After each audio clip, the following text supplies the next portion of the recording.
ಅಂತಾನೆ. ನಮಸ್ಕಾರ ರೈತ ಬಾಂಧವ್ರೆ, ನೀವು ನೋಡ್ತಾ ಇದ್ದೀರಾ ರೈತನ ಐರಾವತ, ಒಂದು ಹೈಡ್ರಾಲಿಕ್ ಟೈಪ್ ಲಿಫ್ಟಿಂಗ್ ಟ್ರಾಲಿ. ಇದು ಯಾವ ರೀತಿ ಲಿಫ್ಟ್ ಮಾಡುತ್ತೆ ಅಂತ ನೋಡಿ. ಈ ತರ ಇದ್ದಾಗ ಇದು ವೀಲ್ ಬೇಸಿಗೆ, ಅಂದ್ರೆ ವೀಲ್ಗೆ ಪವರ್ ಬರುತ್ತೆ.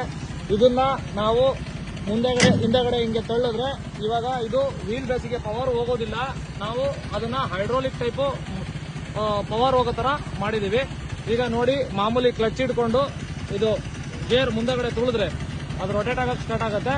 ಬಟ್ ಇದು ಇವಾಗ ಉಲ್ಟಾ ತಿರುಗ್ತಿರೋ ಕಾರಣ ಅದು ಲಿಫ್ಟ್ ಅಪ್ ಆಗಲ್ಲ. ಇದನ್ನ ನಾವು ಫಾರ್ವರ್ಡ್ ಮಾಡ್ಕೊಂತೀವಿ. ಫಾರ್ವರ್ಡ್ ಮಾಡ್ಕೊಂಡು ಇವಾಗ ಇದನ್ನ ತಿರುಗಿಸ್ತೀವಿ. ಸ್ವಲ್ಪ ಹೈಡ್ಲಿಂಗ್ ಜಾಸ್ತಿ ಮಾಡೋಣ, ಯಾಕಂದ್ರೆ ಲೋಡ್ ತಗೋಬೇಕು. ಈಗ ನೋಡಿ ಹೈಡ್ರಾಲಿಕ್ ಲಿಫ್ಟಿಂಗ್ ಯಾವ ರೀತಿ ಆಗುತ್ತೆ ಅಂತ.